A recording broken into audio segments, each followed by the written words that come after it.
नमस्कार नमस्कार from souls guidance. मैं आई हूँ रूपाली चावला फिर से एक बहुत इंटरेस्टिंग टॉपिक लेके आप लोगों के पास, गट हेल्थ का टॉपिक। अभी रिसेंटली मेरे पास बहुत सारे केसेस आ रहे थे जो ये बता रहे थे कि हमारे बच्चों को ना बहुत सारे डिसऑर्डर्स हो रहे हैं, हमारे बच्चों को बहुत एंजाइटी इश्यूज हो रहे हैं, हमारे बच्चों को बहुत सारे नर्वस रिलेटेड इश्यूज हो रहे हैं। एडल्ट्स को भी हो रहे हैं, बच्चों को भी हो रहे हैं। बट सिंस ये बच्चों का मामला था तो मुझे ऐसा लगा कि इंडिविजुअली हेल्प तो हो जाती है, बट ये वीडियो बनाना बहुत ज़रूरी था ताकि जो भी लोगों को प्रॉब्लम हो रहा है they should be able to understand कि इसका कॉज क्या है और कैसे वो अपने बच्चों की हेल्प कर सकते हैं। और इस वीडियो के द्वारा आई होप ये वीडियो बहुत सारे लोगों तक पहुंचे जिनके बच्चे इस टीनेजर में या फिर बचपन से ऐसी कुछ चैलेंजेस फेस कर रहे हैं और आप उन लोगों की, उन बच्चों की हेल्प कर पाए। सो रिसेंटली मैंने एक बुक पढ़ी थी, brain maker by doctor David Perlmutter. So ये बुक की जिस्ट मैं आपको बता देती हूँ सिंपली, तो ताकि आपको हेल्प हो जाए और समझने में भी आसानी हो। अगर आपको बुक पढ़नी है तो आप यूट्यूब में, ऑडियो में या फिर आप इसे खरीद के पढ़ सकते हैं। इस बुक के अंदर ये डिटेल दी गई है कि हाउ और brain health is directly proportional to our gut health. हमारी जो ब्रेन की स्थिति है वो हमारी गट के ऊपर कितनी डिपेंडेंट है। मतलब अगर हमारी गट हेल्थ डिस्टर्ब्ड है तो डेफिनेटली हमारा ब्रेन भी डिस्टर्ब हो जाएगा।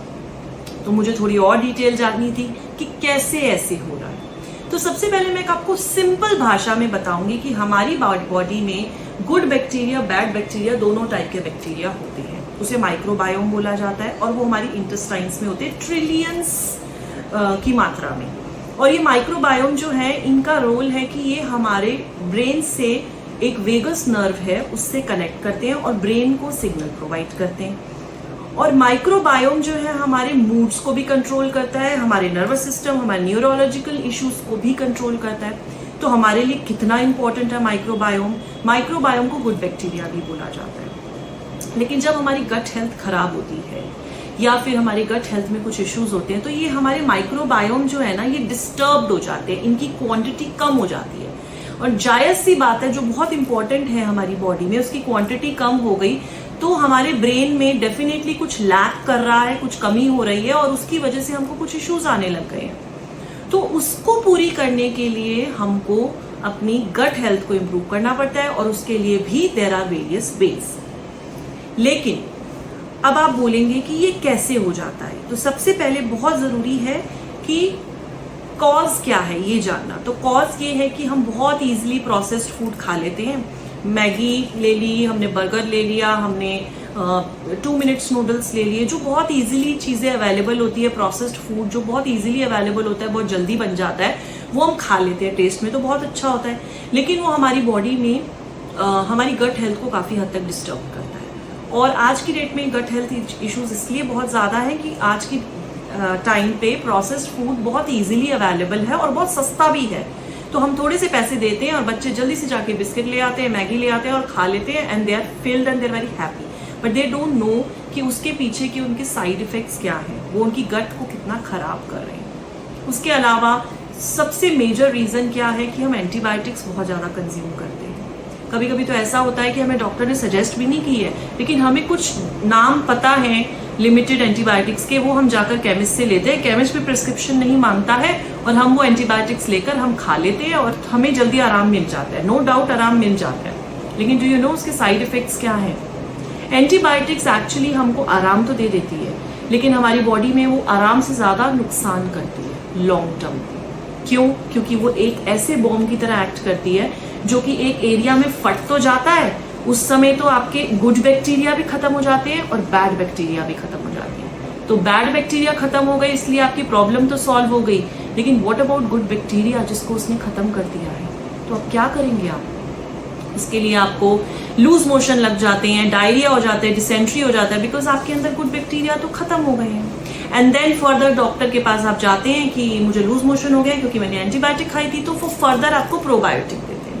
सो ये कॉज है कि हम अपनी लाइफ में एंटीबायोटिक का यूसेज बहुत करते हैं, प्रोसेस्ड फूड बहुत ज़्यादा लेते हैं, शुगर कंटेंट हमारी खाने पीने में बहुत ज़्यादा है, हम चिप्स कंज्यूम कर रहे हैं, हम शुगरी चीज़ें ले रहे हैं, हमारी बॉडी में लेस फाइबर जा रहा है, हम अपनी खाने की चीज़ों में वेजिटेबल, फ्रूट्स और ऐसी चीज़ें कम कंज्यूम कर रहे हैं, जिसकी वजह से फाइबर कंटेंट कम है। फाइबर हमारी बॉडी में झाड़ू का काम करता है। हम रोज झाड़ू लगाते हैं घर में और सफाई करते हैं, बॉडी को कंप्लीटली क्लीन करते हैं, और अगर हम फाइबर नहीं खा रहे हैं तो हमारी बॉडी क्लीन नहीं होगी and we will be suffering with constipation.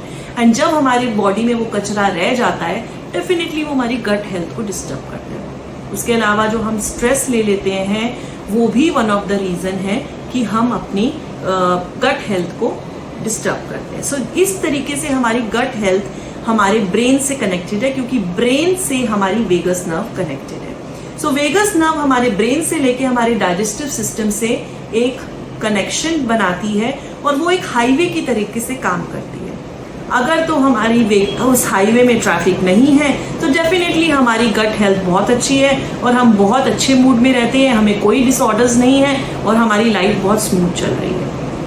लेकिन अगर हमारी गट में कुछ भी डिस्टर्बेंस आ गई है तो वो हाईवे में जैम हो जाता है और हमारे ब्रेन को कुछ डिस्टर्ब से सिग्नल आने लग जाते हैं और फिर हम शिकार होते हैं एंजाइटी के, डिसऑर्डर्स के, अल्जाइमर के, डिप्रेशन के, ऑटिज्म के, ADHD के।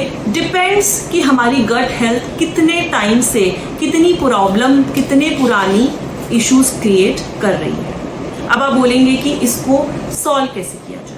4 तरीकों से हम इसको सॉल्व कर सकते हैं। सबसे पहले डाइट में चेंजेस लाके अपनी डाइट में प्रोसेस्ड फूड का कंजम्पशन बिल्कुल जीरो कर दीजिए, क्योंकि अगर आप अपनी लाइफ में प्रोसेस्ड फूड को कम नहीं करेंगे तो आपकी गट हेल्थ कभी इंप्रूव नहीं हो सकती। तो अपने बच्चों की लाइफ में प्रोसेस्ड फूड का कंजम्पशन बिल्कुल जीरो कर दीजिए।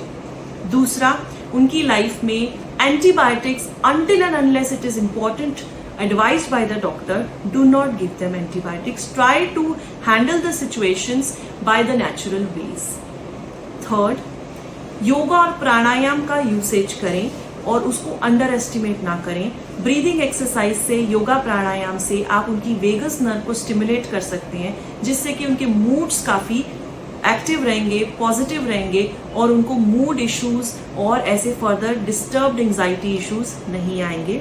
And last but not the least, prebiotic और प्रोबायोटिक का अच्छे से यूज करें। प्रीबायोटिक एक फाइबर कंटेंट होता है जो कि नेचुरली फ्लैक्स सीड्स, ओमेगा, इस तरीके से आपको मिल जाएगा, आप गूगल में चेक कर सकते हैं और इसके सप्लीमेंट्स भी आते हैं। उसके अलावा प्रोबायोटिक, जिसे हम गुड बैक्टीरिया कहते हैं, वो आप कंज्यूम कर सकते हैं छाछ, दही के द्वारा, और भी बहुत सारे नेचुरल वेज हैं, वो भी आप सप्लीमेंट की फॉर्म में भी ले सकते हैं और नेचुरल फॉर्म में भी ले सकते हैं। जब आप इन 4 चीज़ों पे काम कर लेंगे, आपकी गट हेल्थ काफ़ी हद तक इंप्रूव हो जाएगी और आप देखेंगे आपका ब्रेन भी काफ़ी हेल्दी रहेगा। अगर आप ये चेंजेस अपनी लाइफ में, अपने बच्चों की लाइफ में लाते हैं तो डेफिनेटली आप इन प्रॉब्लम से काफ़ी दूर रह सकते हैं। इस बुक में कुछ केस स्टडीज भी बताई गई हैं, जिसके अंदर एक बच्चे की केस स्टडी ऑटिज्म की बताई गई है, जिसके अंदर उन्होंने उसकी डाइट में चेंजेस करके उनकी गट हेल्थ की डाइट चेंजेस इंप्रूव करके उनकी 3 मंथ्स के अंदर ऑटिज्म के चाइल्ड के इश्यूज को इंप्रूव किया। उसके आई कॉन्टैक्ट, उसके सोशल कनेक्शंस इंक्रीज हुए, उसके इमोशनल कनेक्शन इंक्रीज हुआ, वो वर्बल कंटेंट बोलने लगा। काफी हद तक वो बच्चे के अंदर चेंजेस आ गए just with the diet changes. And there was another case about an adult with the depression and anxiety issues. जब उसको योगा प्राणायाम इंट्रोड्यूस किया गया उसकी लाइफ में, उसकी माइंड में काफी कामनेस आई, क्योंकि उसकी जो वेगस नर्व है उसको स्टिमुलेट किया गया। How do we stimulate it? We stimulate it with the help of yoga and pranayam. So आपको डॉक्टर्स कुछ प्राणायाम या योगा आसन्स बताते हैं जिससे कि आप उस नर्व को स्टिमुलेट करते हैं एंड वो कामनेस की फीलिंग जो आती है वो आपको काफ़ी हद तक मूड डिसऑर्डर्स से दूर रखती है। तो अगर आप ये बुक को पढ़ लेते हैं या फिर ये वीडियो को समझ लेते हैं तो आप अपनी लाइफ में और अपने बच्चे की लाइफ में एक बहुत बड़ा चेंज ला सकते हैं। और अगर आप देख रहे हैं कि आपका बच्चा ऐसे कुछ इश्यूज से सफ़र कर रहा है तो डेफिनेटली आप उसकी डाइट चेक करें, उसकी गट हेल्थ पे काम करें और आप खुद देखेंगे कि आप चेंजेस ला सकते हैं। Instead of going for some therapies and medications, try this out at your home and see that you can bring changes in his life. Definitely go ahead and try it out. Hope मेरा content आपको अच्छा लगा है और आपकी life में कुछ changes लेकर आएगा। और डेफिनेटली आप शेयर करिए उन लोगों से जिनके बच्चे हैं या जिनके घर में ऐसे इश्यूज हैं जिनको लगता है कि ये चेंज उनकी लाइफ में काफ़ी चेंजेस लेकर आएगा। डेफिनेटली ये वीडियो उनसे शेयर करें होप आपने लाइक एंड सब्सक्राइब तो ऑलरेडी किया ही हुआ है, thank you so much for that. Do not forget to like this video. Do not forget to comment on the video कि आप ऑलरेडी अपनी गट हेल्थ का ध्यान रख रहे हैं या आपको इस बारे में पता ही नहीं था। क्या ये आपके लिए अच्छी वीडियो है? क्या आप इस पे काम करेंगे? क्या आप इसे शेयर करेंगे? डेफिनेटली आप कमेंट शेयर करिए, और अगर आप कोई भी सवाल पूछें डेफिनेटली मैं आपको हेल्प करूंगी, मैं रिप्लाई करूंगी। Thank you so much for watching this video. Thank you, thank you, thank you. आत्मा नमस्ते।